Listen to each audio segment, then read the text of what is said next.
It is part one of the Week 9 preview here on the Audible. Cecil, Lammey, Sigmun, Bloom, and Baltimore versus Miami. Now with more Lamar Jackson. I think. No shenanigans with the injury report this time, Baltimore. And can't Lamar and the rest of this team feel so relaxed after Tyler Huntley's win last week? Everything Oh, is yeah. fine. The plane has not run into the mountain. We even saw Zay Flowers and Derrick Henry have good weeks last week without Lamar Jackson, so you feel more confident putting them in against a Miami defense that looked like a real pushover until they faced Atlanta. What's up with that? We're going to watch the Andrews likely split. Isaiah Likely's coming on. Can Mark Andrews still have value? Probably not. Maybe. Seeing if there's a little more Keaton Mitchell sprinkled in. Really, there's not much to say here for fantasy. This is a pretty straightforward offense. But what we can say is, this is going to be exciting to see Lamar Jackson back on a football field. And I know a lot of fantasy teams are going to be excited to have him back in their lineups. Are you excited about Dolphins? Has Jalen Waddle been traded yet? Yeah. And by the way, Baltimore's schedule the rest of the way, they can get right back in it. They Oh, can yeah. they can surpass the Steelers. The Steelers are frauds. Sorry. Yeah. No, don't say sorry. I mean, I'm a Steeler. Yeah. You're not telling me anything I don't know, Cease. I think so for the Miami, it's the running game. They recentered things around the running game. So a lot of Devin Achane, a lot of Ollie Gordon. Ollie Gordon still a what the heck flex, just because Baltimore's run defense, they did look revived coming out of the bye against Bijan Robinson and company. I'm sorry, Miami's run defense. Baltimore's run defense looked revived against DeAndre Swift and company last week. So maybe they can find some cracks in the Baltimore run defense if they can and keep this game close. Remember, Miami played Buffalo straight up on a Thursday night earlier this season. So we shouldn't just assume that this is going to be some sort of blowout. And it is in Miami. Jalen Waddle's had 3 good games, and the 4 that Tyreek Hill has missed, the one that was a bad game was in the wind in that debacle at Cleveland. Even Tua Tagovailoa this week as a quarterback to super flex, maybe even a deep streamer. If you need to pick up your quarterback off the waiver wire, at least he's coming off of a very good game with 4 touchdowns last week to 4 different receivers.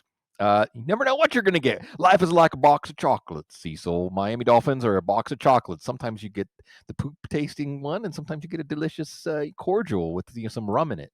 Okay, and then we get to our next game. If we're going to quote Forrest Gump, is he smart or is he like me? Caleb Williams and Ben Johnson. Is that thing going to work or not, man? We know that Luther Burden and concussion protocol. Yeah. We do have. How does DeAndre Swift hang on? You know what I mean? He's just like hanging on. He's hurt. He's banged up. Kyle Monaghan's pretty good behind him, and DeAndre Swift just keeps like scoring and producing, at a certain level. Bloom, but it's Bears versus Bengals, so Ben Johnson and Caleb Williams better look good this week. Right. For fantasy, we want to play everybody against Cincinnati. All right. Even Kyle Monangai is a what the heck flex. If your cup runs over with wide receivers, you should still try to get DJ Moore in there. If Cole Kmet's not going to play because of his back injury, Colston Loveland's looking good. Caleb Williams has a really high ceiling. But you're right that the larger question here is what's going on with this offense. And Matt Waldman did a tremendous treatment of Caleb Williams, basically to say all of us, especially in the Chicago media, though, saying what's wrong with Caleb Williams are overreacting. Now, see, this is more like an on the couch topic, but even if it's unfair, these unfair or too harsh evaluations can still create a reality, right? Can still Perception create is reality. right where Caleb Williams. So the bottom line here is, there's a good article in The Athletic checking in on this because everybody's talking about Jared Goff. This was just about the time in Jared Goff's period with the Lions, halfway through that first season, when things really started to click. So certainly against Cincinnati, we should expect some things to start to click in this pass offense. And if they don't, then you're going to hear the questions, unfair or not. And again, Matt Waldman, it's a Matt Waldman treatment of Caleb Williams' play. So it's going to be unbelievably, it's going to have integrity, it's going to be rigorous, it's going to be based on football fundamentals, not based on perception. But the reality in the NFL now is perception is important for quarterbacks and their tenure and we know, with Caleb Williams, we've seen him look discouraged on the sidelines. We've seen him wear his emotions on his sleeve. So a much more interesting story than the fantasy side of things, which is play everybody, unless it ends up that you shouldn't have played everybody. And then again, preguntas, but no preguntas about Joe Flacco. He is elite. Yes, elite, and also has a sore shoulder. Say that 3 times fast. So what does that mean? What does it mean with some RJP running back, and then Chase Brown getting the end zone for the first time in Right. forever last week? Let's talk about these Bengals. We're looking at this team, this offense a little differently now that they had a really good game against the Jets, coming off of 2 good defensive showings for the Jets. So yeah, Joe Flacco to Jamar Chase, 19 targets last week, 19 targets to Chase, 14 to the rest of the team. So we got Jamar Chase in a PPR league. This is fun. And T. Higgins, he's still in there for his opportunity to get long touchdowns. And like you said, Chase Brown scoring on the ground and through the air last week. Things are opening up now. Now we're seeing Chase Brown get the running back one situation supported games that we thought we were going to get with Joe Burrow. Again, Joe Flacco, hats off to you. Even Samaje Perine is a what the heck flex as these Cincinnati games can get out of hand in terms of scoring. Again, a 39-38 game with Justin Fields and the Jets defense without Garrett Wilson on the other side of things. So we saw Isaiah Davis look good as a number 2 running back. Maybe Samaje Perine can do that. And yeah, this is at the very least going to be very entertaining, and it may affect the outcome of your fantasy matchup.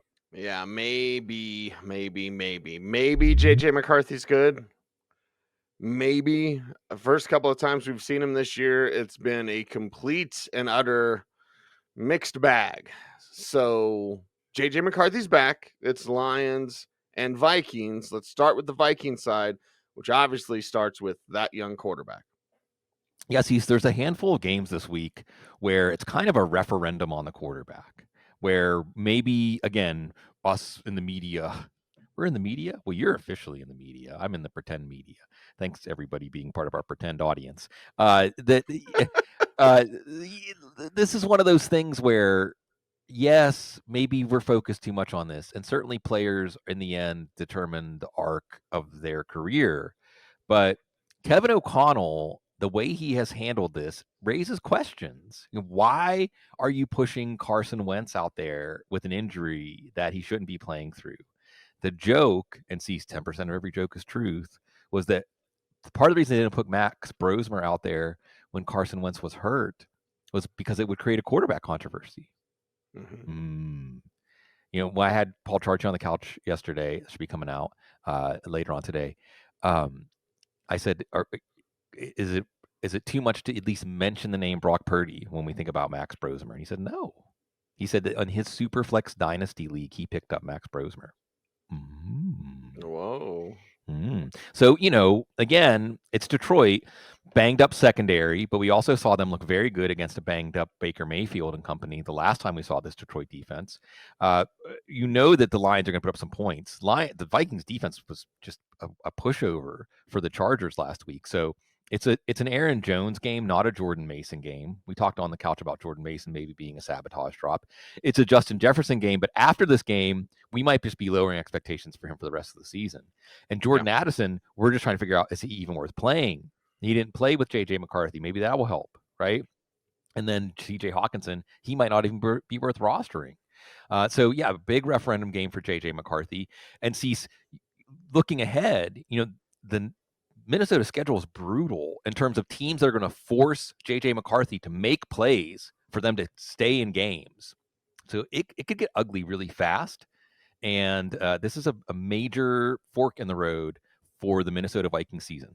Yeah, fork in the road, and perhaps even an early fork just for JJ McCarthy himself. Lions side of things, yes, you love them all, but what's going on with David Montgomery? Well, some of it is they were facing some stout run defenses up front. I mean, you don't push Tampa back. Now, Jahmyr Gibbs said you can run around them, you can run past them. You can't necessarily go like head on. So, but this game against Minnesota, we saw Kamani Vidal have over 100 yards against them last week. So Gibbs, he's an elite play, obviously coming off of the game he had against Tampa, but also Montgomery has a lot more opportunity here for at least a flex level play. Minnesota's defense again is on the ropes right now. Can we get a Jameson Williams touchdown? Can we get a Jameson Williams game? We've had like 1 or 2 of those so far this year. He's at least a what the heck flex. Sam Laporta, steady, not exactly exciting right now.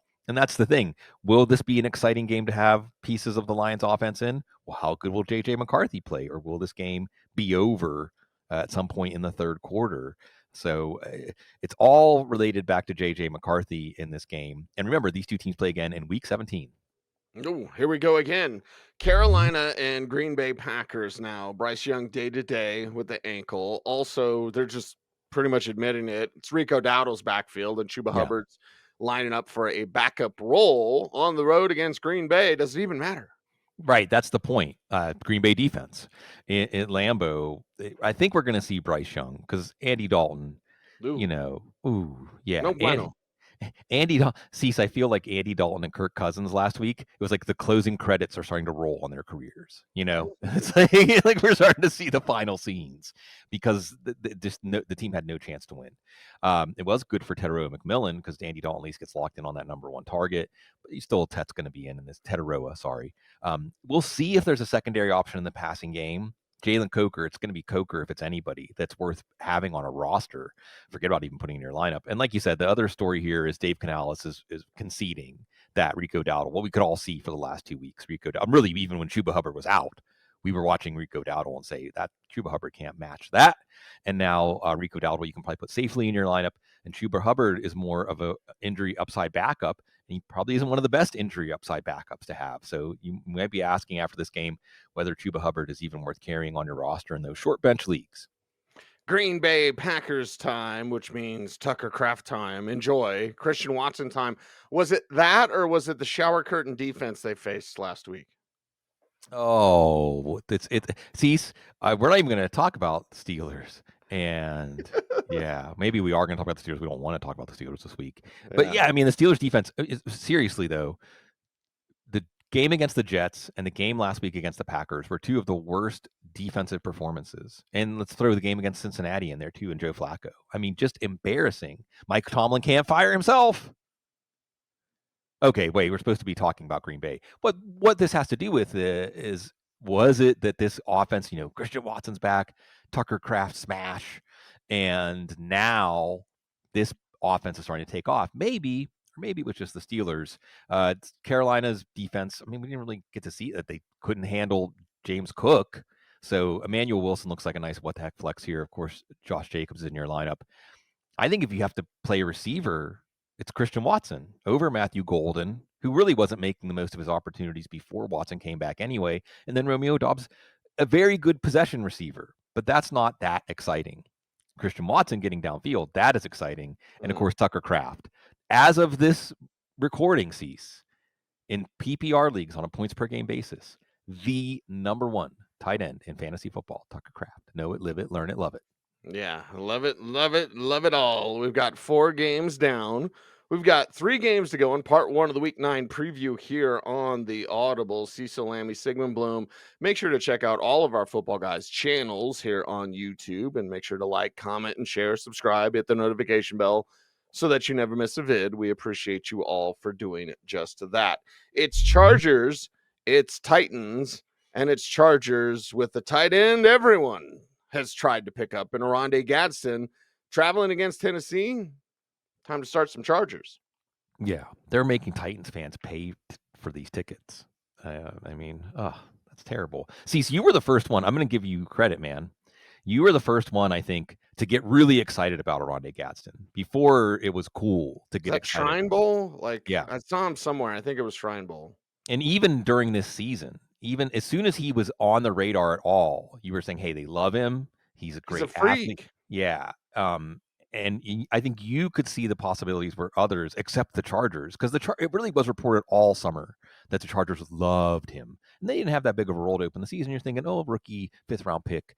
Tight end. Yeah, and thus they had those 3 wide receivers. But the other clue was just Justin Herbert. And now that Joe Alt is back and you're going against Tennessee. So, yes, again, this is another one of those start everybody against Tennessee. So Justin Herbert, of course, Ladd McConkey is back to being the number 1 receiver. We're excited about that. Kamani Vidal looking like a league winner. When's Amari and Hampton going to come back? We don't know, but he's not going to have to be rushed back with Kamani Vidal playing this way. Oronde Gadsden's easy. I mean, whatever. Even if he only gets 1 or 2 catches, sometimes that happens. We got 0 catches from George Kittle 2 weeks ago. Maybe Keenan Allen.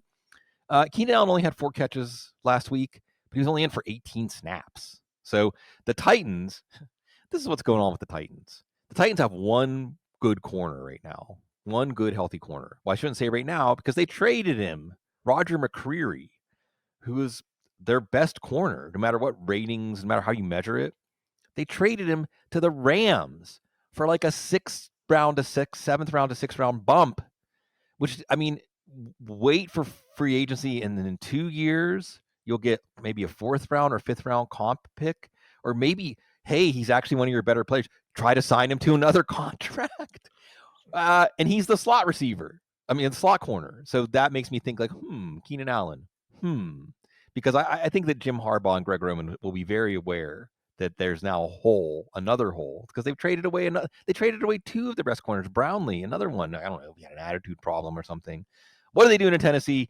They're setting up a runway for, again, maybe Keenan Allen, maybe Quentin Johnston. Certainly, this Chargers offense should put on a show this week. Yeah, should put on a show. And what about the Titans offense? What kind of a show can they put on? Right. Oh, geez. The Gong Show. Remember that one? Of course. I don't know. I know that Kimray DK is worth a look. Potential for garbage time. He's had 2 good fantasy games in a row. I don't know if Calvin Ridley's going to be back, but he should be the number 1 receiver, whether or not. DK, that is. And I think it's Tyjae Spears over Tony Pollard. So Tyjae Spears got the garbage time touchdown last week. He's got more juice than Pollard. And I have no idea, okay? But sometimes I feel the need to just pass this on to our wonderful people, our wonderful audience. I don't even know where this is coming from, because I was looking for sources and I couldn't find any. But there seems to be something out there in the football hive mind that Tony Pollard is going to get traded to the Chiefs. Which, I mean, I can't just automatically reject it out of hand. I can't say there's absolutely no chance of that happening. But just keep that in mind, because we could have where we have this situation now where it's a poor offense and you're splitting the backfield. So neither of these guys have sustainable value. Maybe there could be a twist and they could both have sustainable value after the trade deadline. So stay tuned. Stay tuned. Watching the Titans is like in health class when they'd roll out the TV and be like, yay. And then they'd be like, here's the movie with all the sores you're going to get if Exactly. you're promiscuous. And you're like, oh God, I don't want to, Right, my eyes, right, my right. eyes. Right. A little penicillin will clear that right up, Cecil. Sorry, Joe. Atlanta Falcons and New England Patriots is up next. And think of what this should be. It should be like Penix versus May. Is anyone really talking about that? No. On the Atlanta side, of course. This is another one of those offenses that I think it's Kevin Knight from the Falcoholic. It's so cool, man. We've been doing this for a long time, these 20 years.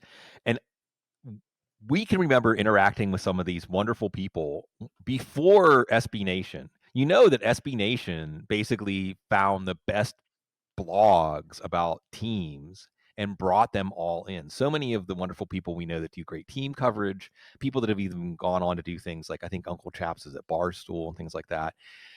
So they've ridden it out with their teams for a long time. And he is just disgusted at this offense, at Zach Robinson's offense. Just disgusted because, and see, we saw this as Steelers fans. It's always about lumping on the Steelers. That when an offense is predictable, it doesn't matter. It doesn't even matter if you have Bijan Robinson. It doesn't matter if you have Drake London. It doesn't matter who you have if you're predictable. So on top of that, they're not getting good quarterback play, whether it's Kirk Cousins or Michael Penix. We might see Penix out there really before he's ready with this bone bruise. I mean, you still have to keep Bijan Robinson in your lineup. You're not putting Tyler Algier in. And the only time you even consider putting him in is when you expect Atlanta to win. And if they can't win against Miami, well, when are they going to win? And with Drake London. See, I'm putting them together. There you have a good fantasy receiver. When Drake London and Darnell Mooney are both out there, neither of them are good fantasy receivers, or at least not reliable. At least you know this is going to be a pass-heavy game because they have to keep up with Drake May. But with Drake London, he's even going to be out there because of that hip injury, the late scratch. And Darnell Mooney, great targets. Well, 1 catch last week. So I guess we have Kyle Pitts, the struggle target. And that's where we're at with Atlanta. You have to play Bijan Robinson because of how good he is. And then you're playing the guy who does well when the offense is not working, as opposed to New England, where in the passing game, at least, everything is working. Yeah, everything is clicking. And even Stephon Diggs got in the end zone last week. So let's discuss the Patriots at home. And Atlanta was a defense. Again, some of these teams are just bipolar. I can say that because I may have a little touch of that, definitely in my family. They're just bipolar because this Atlanta defense just a few weeks ago frustrated Josh Allen. We were watching Josh Allen against Atlanta have a lot of trouble. Now, yeah, Dalton Kincaid wasn't out there. Josh Palmer got hurt, but still, it was remember, it was J.J. McCarthy against Atlanta that really opened up the questions. I mean, he had that great comeback against Chicago. We thought, okay, maybe this is going to be okay. And then he faced Atlanta. We're like, whoa. But then, well, maybe Atlanta's defense is just that good. But Tua Tagovailoa threw 4 touchdowns against them last week. Huh? So you would think Drake May is going to go off in this one. That's the NFL again, unpredictable, bipolar. But Ramondre Stevenson, he's a boom bust running back too. But no, the touchdowns can go to him in any given week. Travion Henderson did have a couple of big plays and a fumble last week. He's probably what the heck flex here. As again, we saw both running backs catch touchdown passes for the Falcons. I'm sorry, against the Falcons last week. Kayshon Boutte, maybe getting that long touchdown. Stephon Diggs, we know, again, even in a floor game, he got a touchdown. I guess maybe Hunter Henry, he always has a chance for a touchdown.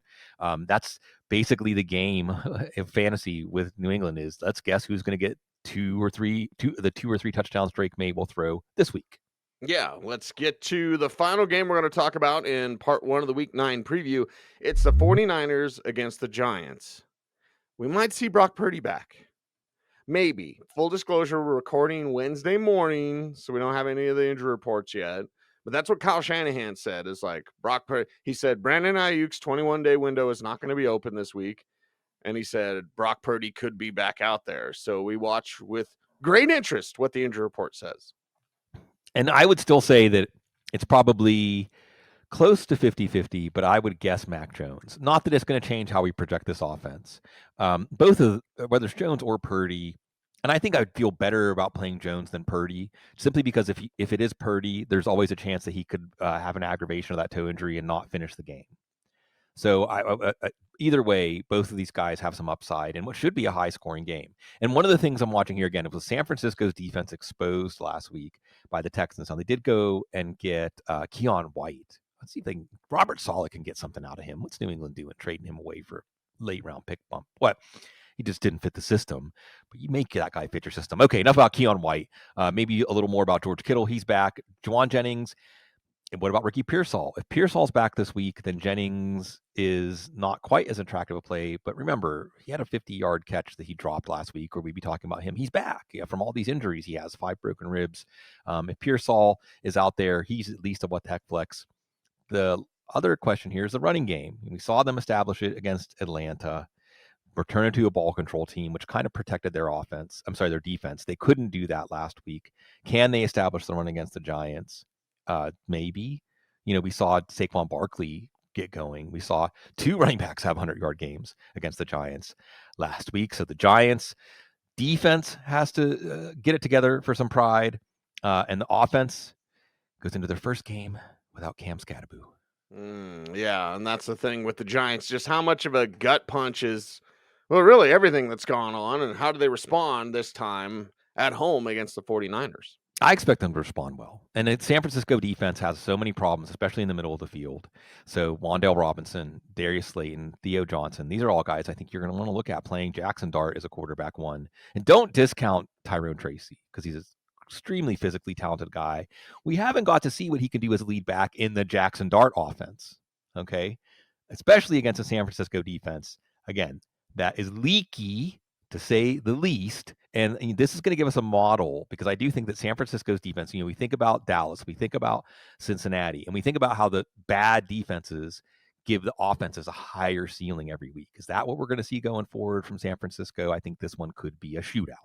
Yeah, this one could be. We're going to watch it and see what happens. That is a wrap for part 1 of the Week 9 preview here on the Audible. Everyone, again, thank you very much for subscribing to our YouTube channel. If you haven't, well, please help us out. And you can also like, comment, share, hit that notification bell so that you never miss a vid. He is Sigmun Bloom. Follow him on all the socials at Sigmun Bloom. I'm at Cecil Lammey. The show's at the Audible, saying thanks for watching. Stay tuned and stay frosty.